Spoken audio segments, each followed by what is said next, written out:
वैसे खैरात की बात चली है तो पाकिस्तान का एक और फरेब आपको बताते हैं। ऑपरेशन सिंदूर में भारत ने आतंक को घर में घुसकर मारा था। भावलपुर में आपको याद होगा जैश का हेडक्वार्टर तबाह किया था। जैश की कमर ऐसी टूटी थी कि मसूद अजहर अपने हुक्मरानों की तरह कटोरा लेकर आतंक के नाम पर भीख मांग रहा है। वही मसूद अजहर जो कल तक ये कहते नहीं थक रहा था कि भाई साहब मैं तो अरबपति हूं, क्या औकात एलन मस्क की, क्या औकात जुकरबर्ग की, मैं उन सबसे कहीं आगे। लेकिन आज जैश का वो सरगना जूता चप्पल कपड़ों की खैरात मांग रहा है। चौंकाने वाला किस्सा और भी है। मसूद के गुमान की रस्सी जल गई लेकिन बल नहीं निकला, क्योंकि पता चला है कि मसूद भारत के खिलाफ फिदाइन दस्ता तैयार करा था और इसके लिए ऑनलाइन फंडिंग जुटाई जा रही थी। बाकायदा पोस्टर छापे गए, डिजिटल जो है ऐप से लेकर आतंक का ऑनलाइन कोर्स तक किया गया। आज कचहरी में हम आपके सामने जैश की इस साजिश को बेनकाब करने वाले, ये पेशी गौर से देखिएगा।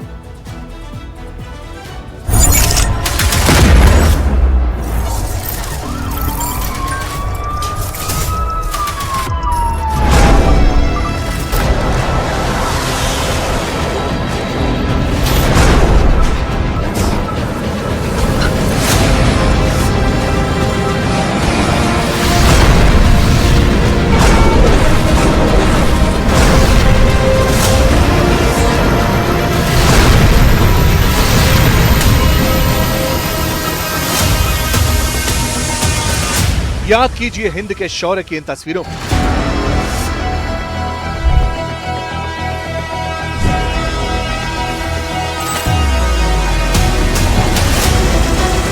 छह और 7 मई 2025 की दरमियानी रात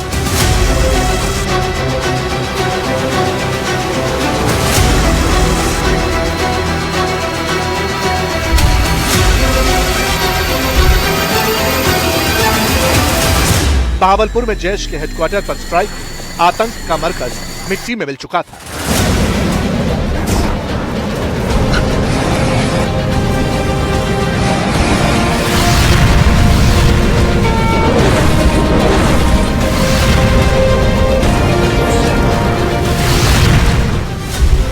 हिंदुस्तान ने आतंक की ऐसी कमर तोड़ी, जैश को ऐसे जख्म दिए कि बड़ी बड़ी टींगे हाँकने वाला जैश का आका मसूद अजहर अब आतंक की फंडिंग के लिए गिड़गिड़ाकर भीख मांग रहा है। मसूद एक नई साजिश का ताना बाना बुन रहा है। मसूद की आतंकी किश्तों पर कैसे मिल रही, चंदा लेकर आतंकी बनाने का प्लान क्या है, जूते चप्पल और कपड़े के लिए मसूद भीख क्यों मांग रहा है।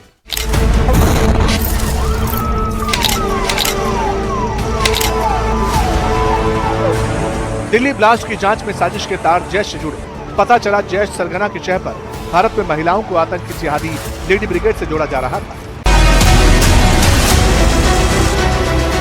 जब मसूद अजहर अरबपति, जिहाद के लिए पैसे की कोई कमी नहीं, तो फिर चंदे के लिए पोस्टर क्यों जारी कर दिया। इसमें साफ साफ लिखा गया कि जो इंसान मुजाहिद के लिए विंटर किट देगा वो जिहाद के लिए लड़ाका माना जाएगा। सुरक्षा एजेंसी के हवाले से ये बहुत बड़ी जानकारी है कि जो जैश ए मोहम्मद है वो दिल्ली ब्लास्ट के बाद एक बार फिर से एक्टिव हुआ है और पाकिस्तान में जो आत्मघाती दस्ते हैं, खासतौर से जो कश्मीरी नौजवान हैं, उनको तैयार करने की कोशिश कर रहा है और इसके लिए उसने फंडिंग भी शुरू कर दी है। ये जो फंडिंग है ये डिजिटल वॉलेट सादा पे के जरिए ली जा रही है और 20,000 पाकिस्तानी करेंसी जो है डोनेट करने के लिए कहा गया है, जिसमें एक विंटर किट भी, जो फिदाइन दस्ते होंगे उनके लिए एक विंटर किट भी इकट्ठा करने की बात कही जा रही है, जिसके सबूत हमारे पास है, जिसका जो पूरा स्क्रीनशॉट है वो हमारे पास है, जिसमें जैश ए मोहम्मद ने ये फरमान निकाला है कि सभी लोग जो फिदाइन अटैक करना है उसके लिए दान करें और डिजिटल पेमेंट, डिजिटल हवाला के जरिए पैसे इकट्ठा किए जा रहे हैं।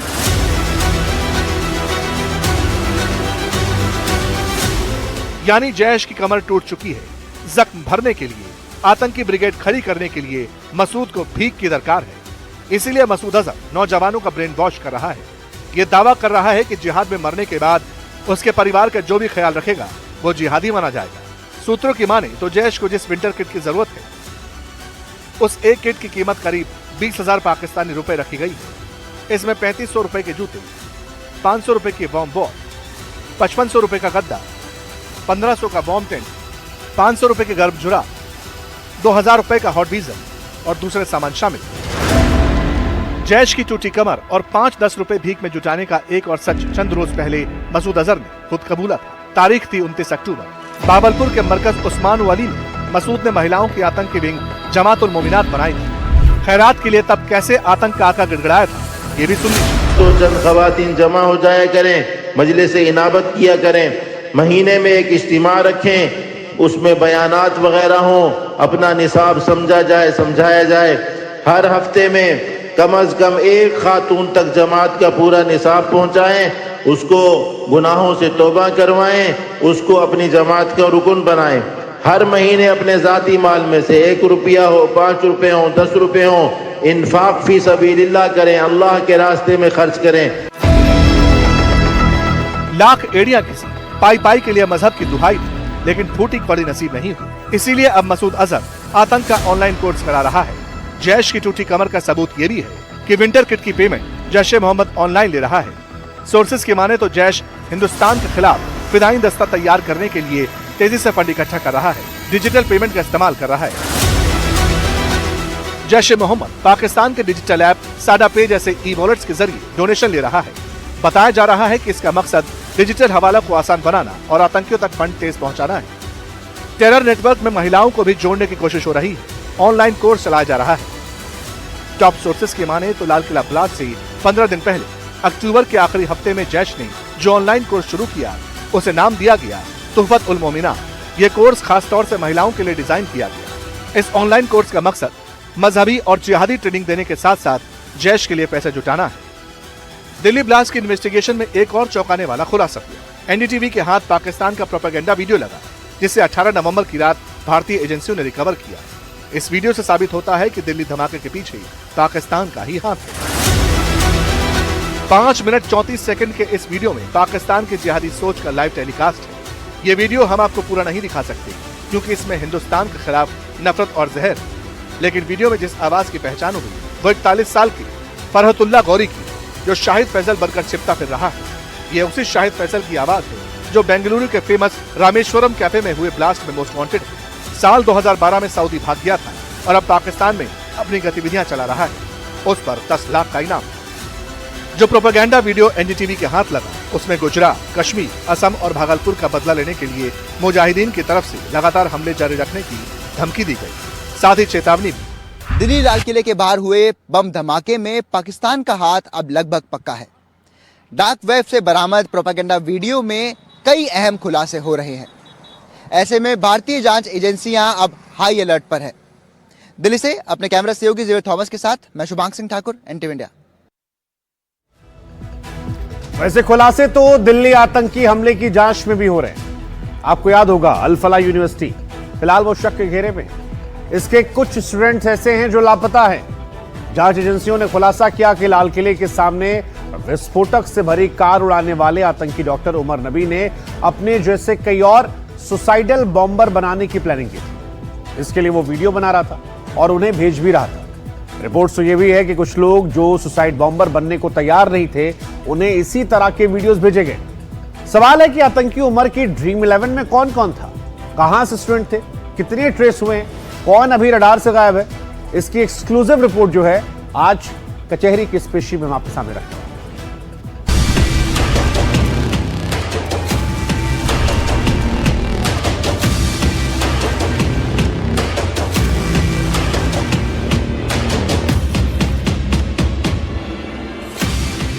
जब से आतंकी उमर का 80 सेकंड का वीडियो सामने आया है तभी से जांच एजेंसियां इस पूरे टेरर मॉड्यूल को, इसके एक एक राज को बेपर्दा करने के लिए दिन रात जुटी हुई हैं। क्योंकि बात सिर्फ आतंकी हमले तक महदूद नहीं है, बल्कि सवाल इससे भी बड़े उस साजिश के दायरे की तरफ इशारा करते हैं जो इस वीडियो के सामने आने के बाद साफ दिखने लगी है। सवाल यही है,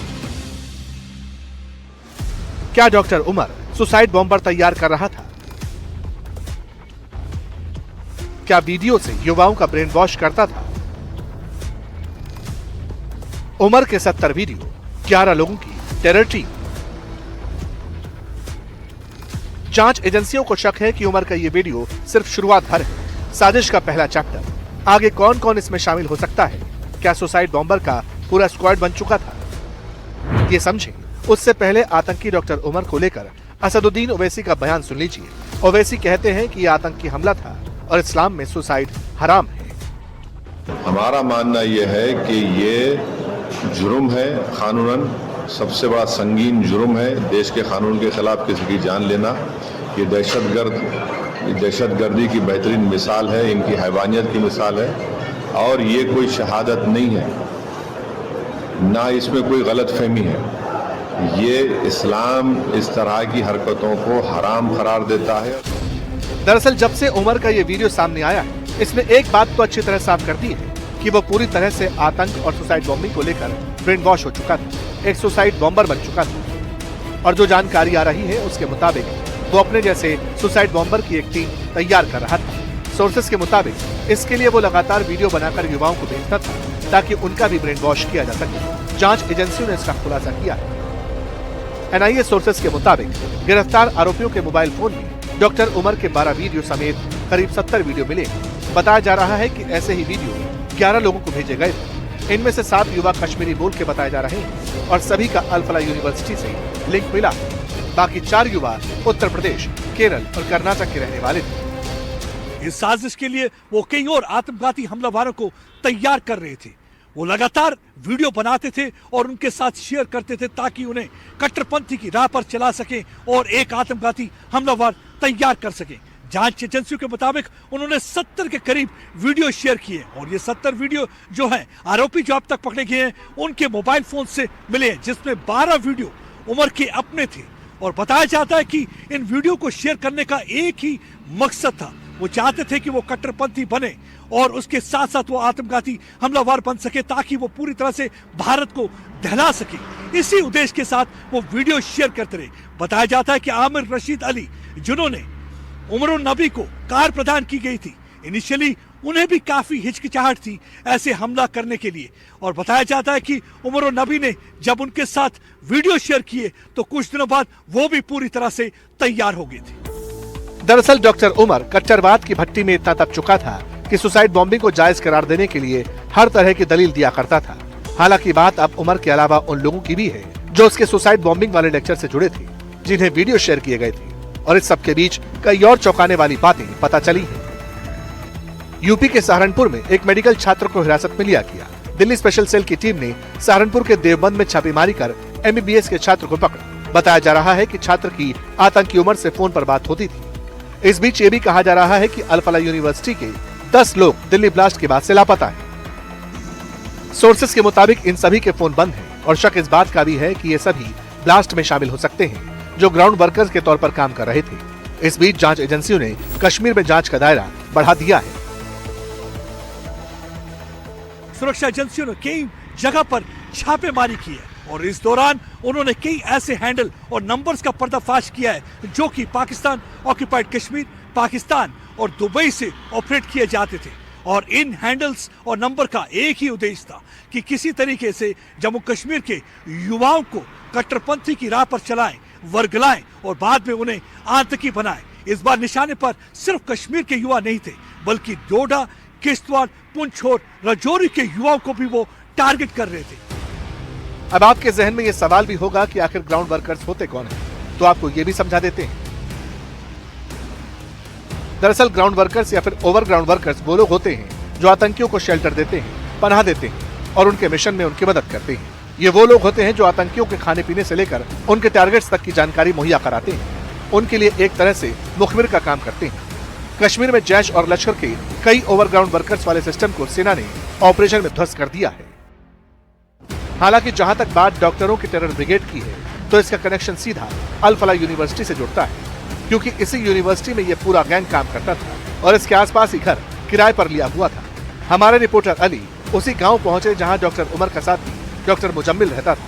वहां के लोग क्या कहते हैं, इस पूरी साजिश को लेकर क्या कुछ कैमरे पर कहा, सुनिए। तो वो रहता था तो यहाँ पे जो लोगों की हेल्प वो करता था, यानी कोई भी इंसान फ़ोन कर दे कि हमारा कोई परेशानी है तो क्योंकि वो इमरजेंसी में बैठा करता था तो वो फौरन ही मुजम्मिल उन लोगों की हेल्प भी कर दिया करता था। पुलिस के साथ तमाम जांच एजेंसियां लगातार फरीदाबाद में एविडेंस कलेक्ट कर रही हैं। आतंकी डॉक्टरों को लेकर जो जानकारी मिलती है उसे नोट किया जा रहा है, लेकिन इतना जरूर है कि अब फोकस उस सुसाइड बॉम्बिंग वाले पूरे सिस्टम पर है जिसके राज उमर के वीडियो सामने आने के बाद खुल चुके हैं।